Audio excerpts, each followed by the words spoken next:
boss. I came as soon as I got your message. Sit down, Tom.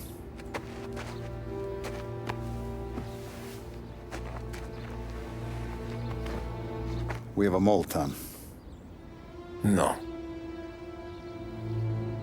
Who? I was up all night driving myself nuts trying to figure it out. I started thinking maybe it's one of our guys. We aren't paying his fair share. Someone with a light wallet. Maybe looking to Morello for a new suit. Frank wasn't around, so I went to the safe to get the account books. To see who's getting cents on the dollar he's earned. What do you know? The books are gone, Tom. Frank. More than 50 years I've known him. Everything I have, I got with Frank.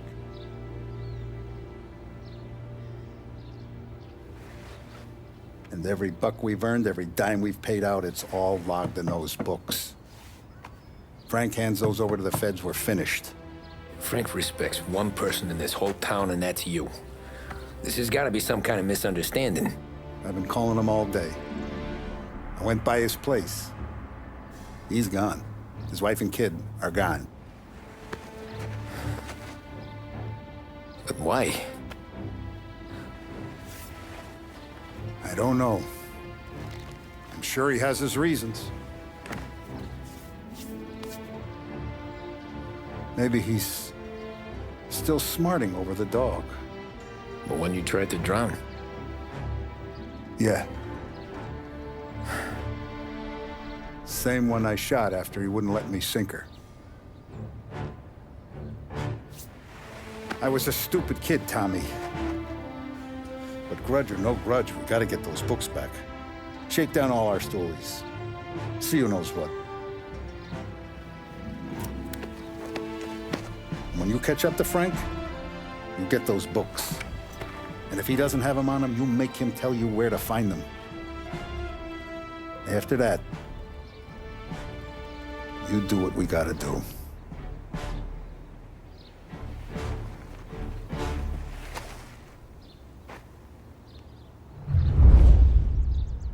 Vincenzo's waiting for you with a clean car. Tommy.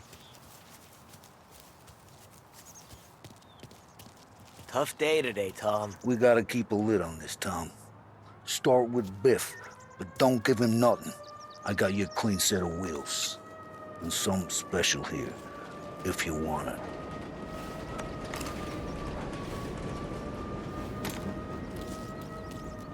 When Frank sees a La Parra, he'll know. The old ways work.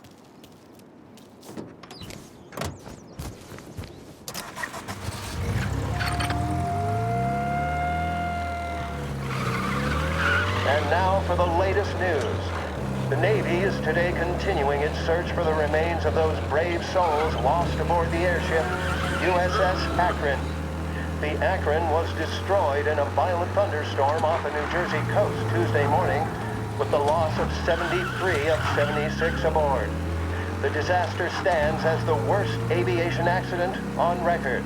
Yesterday, one of the survivors, Lieutenant Commander Herbert B. Wiley, spoke to members of the press and gave a brief account of the tragedy. He also spoke of the survivors' rescue by the German tanker, Phoebus. President Roosevelt has described the loss of the Akron as a national disaster and said that he...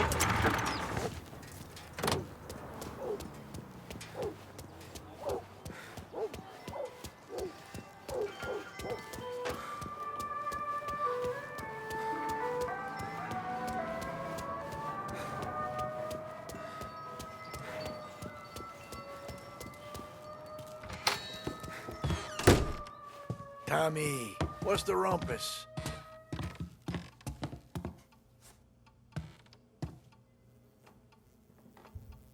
Heard any big news lately? Something that Don might want to know. Depends. What's it worth to you? $20. How about 40? All right, spill. The FBI's in town. They're getting something from Morello, but I don't know what. How'd you hear? Little Tony got some guy drunk in the Black Cat and drove him home. Heard a bunch of stuff, so he's the guy you want to see. Okay. Thanks. Always a pleasure, Tommy.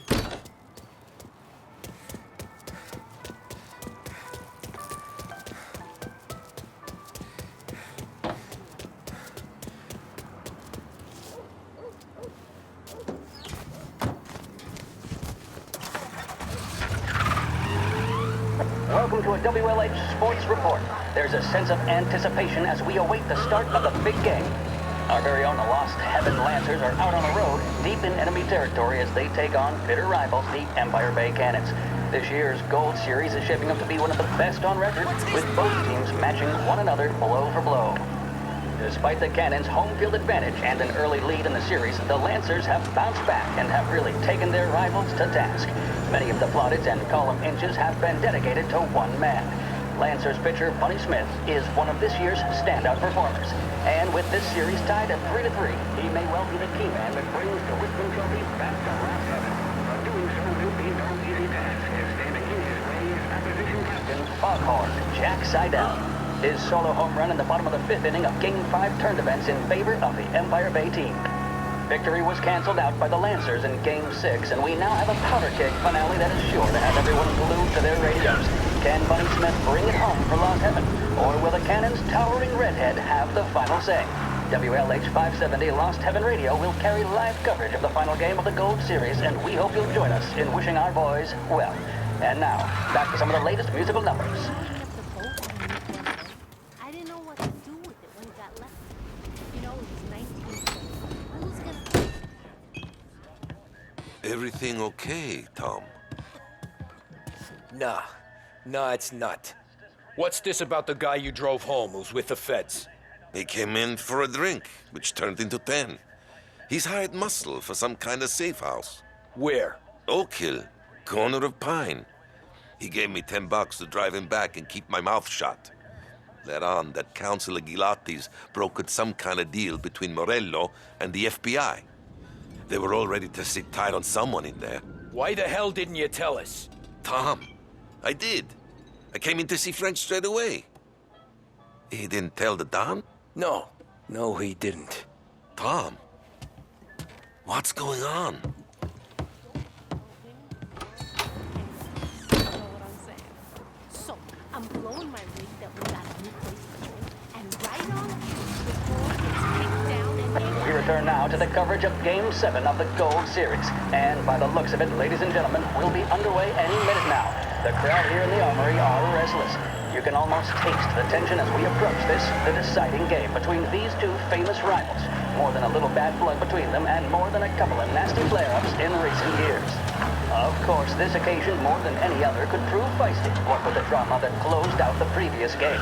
That, of course, saw the Lancers win to tie the series, and it's not often Empire Bay and Lost Heaven can boast the game's best current hitter and pitcher, respectively. I refer, of course, to Foghorn Seidel, a man mountain with a shock of red hair, and Lancers star Bunny Smith. Speaking of Smith, he is jogging, I suppose you'd say, between his teammates, issuing last-minute orders. They seem responsive to whatever he's saying. He commands respect from his team, that is for sure. By goodness, there must be some nerves among some of the younger Lancers. Elves, Graves, and Nicholson. Smith seemed to have pepped them up. That's good to see. That's what a good captain does. The Cannons lineup is meandering over to the home team dugout. The Lancers are slowly taking up their position, so we can't be too far away from the opening pitch here at the Armory, the home of the Empire Bay Cannons. Stay with us for more.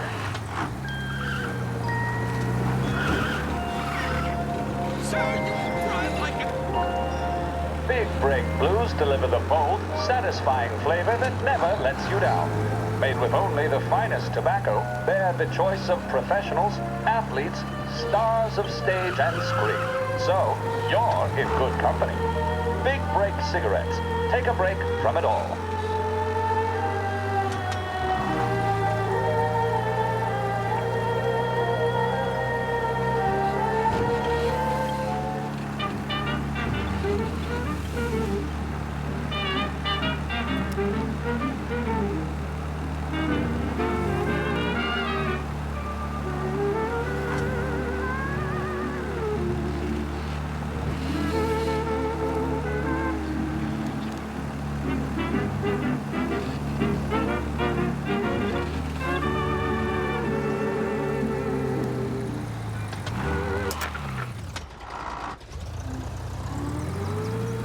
Looks like the place.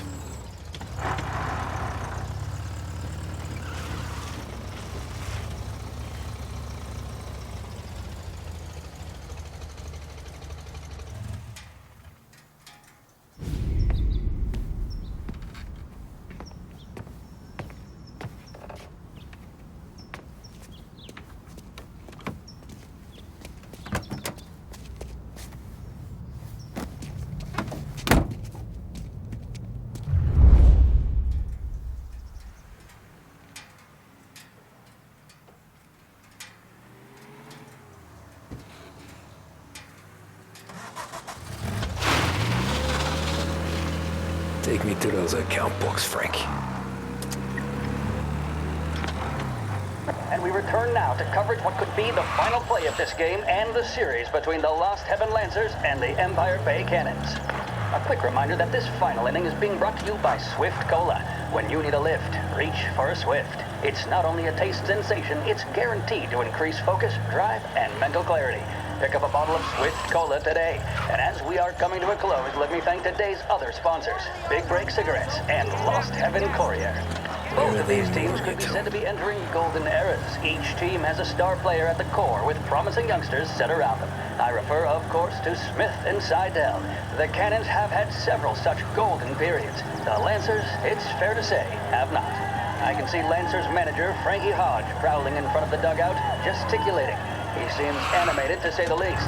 Looks like he's putting one of the officials in his place, or something or other. With the noise of the crowd, it is quite hard to say for sure.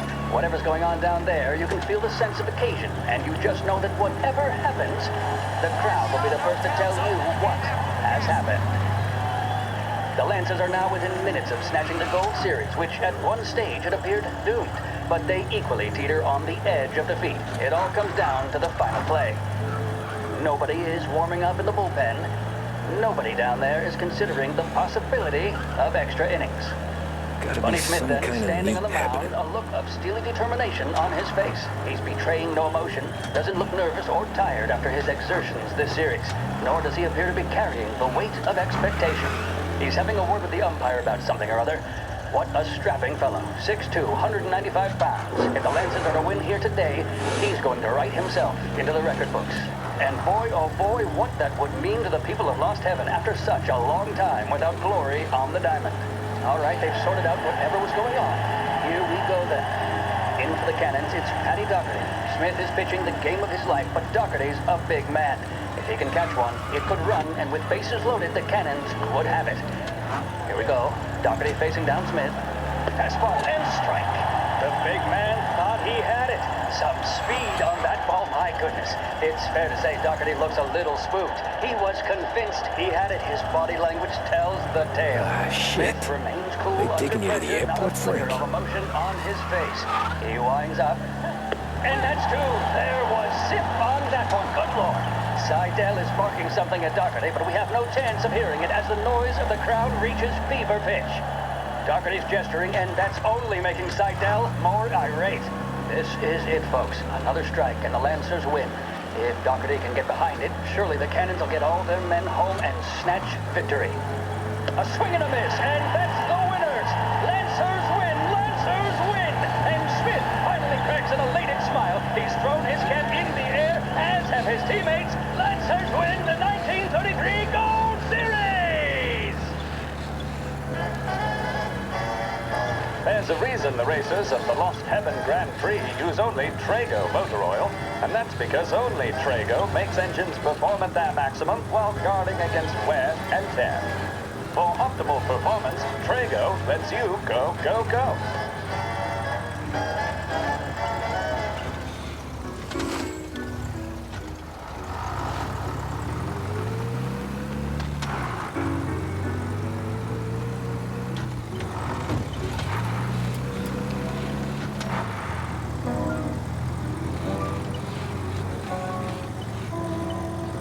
Christ, they're flying him out of state or something. Fuck, this ain't good.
Why'd the feds take me? Guess we all want the same thing.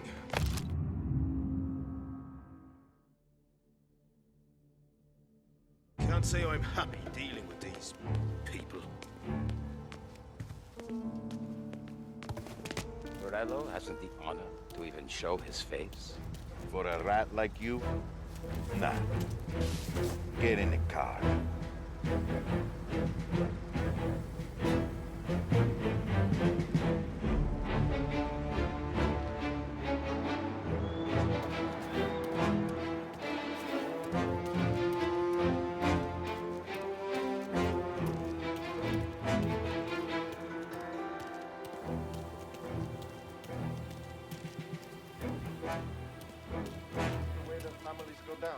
Not with guns blazing, stoolies and tax records.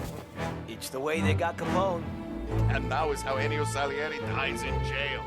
It's a good day, my friend. Don Morello's plane is waiting for Coletti in one of the hangs.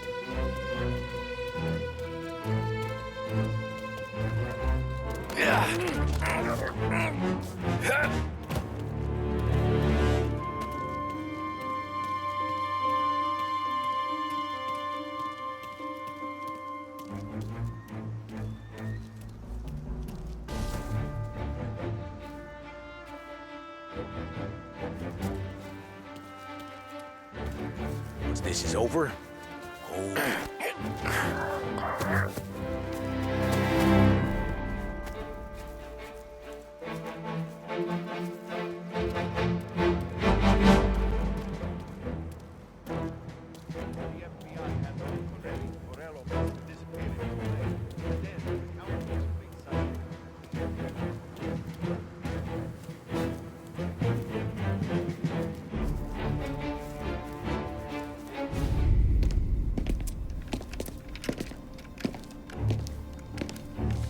Tom.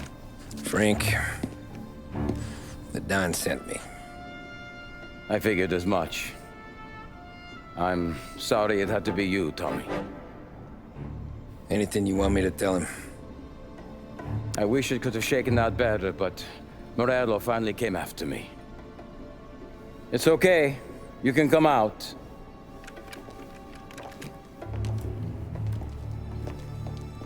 Morello offered me a simple trade. The Don's account books for our lives and tickets out of this town. You hand the books over yet? I'm not so stupid, Don. They're safe. Morello was waiting for this. It's a key to a box in the Grand Imperial Bank downtown. I told Morello I'd hand it over after the plane was fueled and ready to go. His men were meant to fetch it before we left. I took care of them. Told them to get on a plane. Go on march, Alice. Get aboard. Frank, you're coming with us. Not right now, honey. Just get buckled in. Tommy and I, we have some serious business to discuss. But Frank... Get on the plane, March!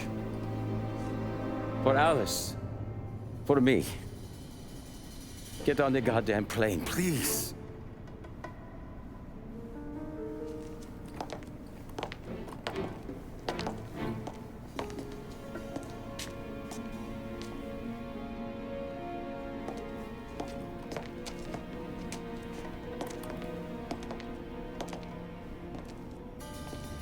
You been paid yet? Yeah.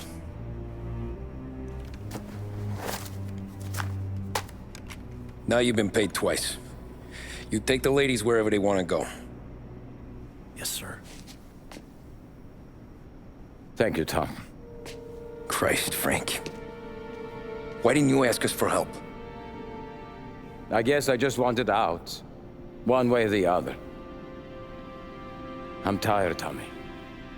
Tired of lying to my wife. Tired of checking under my car every time I take a Sunday drive. And tired of waiting for the dawn to put two in my temple.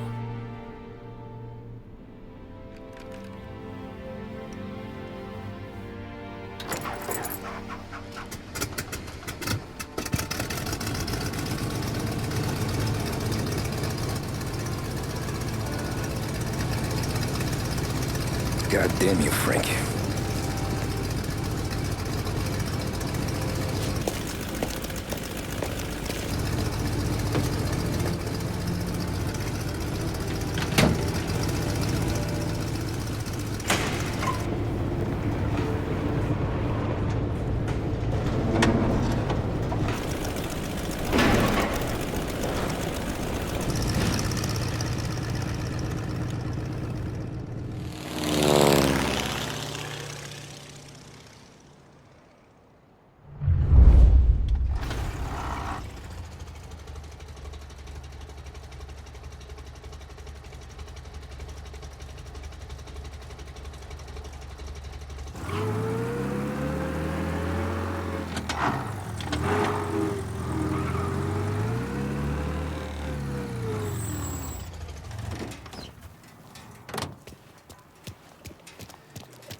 Good afternoon, sir. Where's the safety deposit boxes? With my colleague downstairs, sir. Thanks.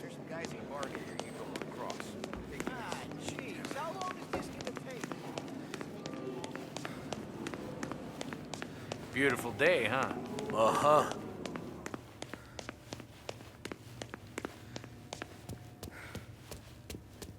Keeping out of trouble, I hope. I need to access the deposit boxes for Frank Coletti. Ah, yes, Mr. Angelo? Yeah. Mr. Coletti said it might be you who came, and to provide access. Please, follow me.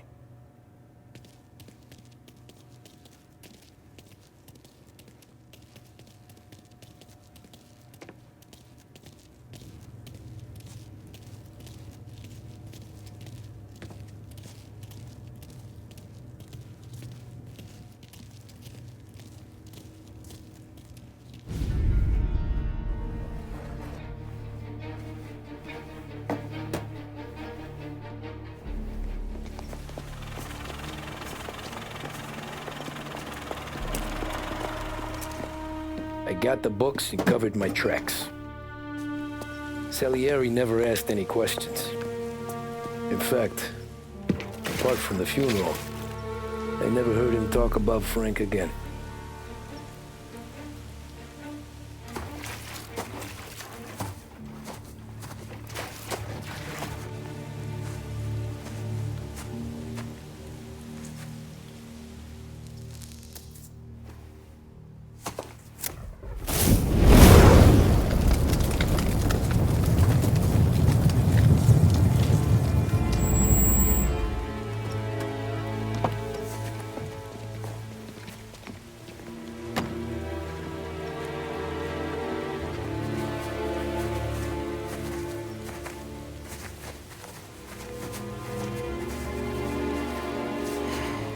You're making my boys twitchy, Marku. Sergio and I just came by to pay respects, that's all. Known Frank a long time. Almost as long as you. He's a good man. Smart. Loyal. Loyal to his wife. His kid above all else. There must be some kind of honor in that in you. Maybe. But I'm still looking at this headstone with his little girl's name on it. It's a hell of a thing.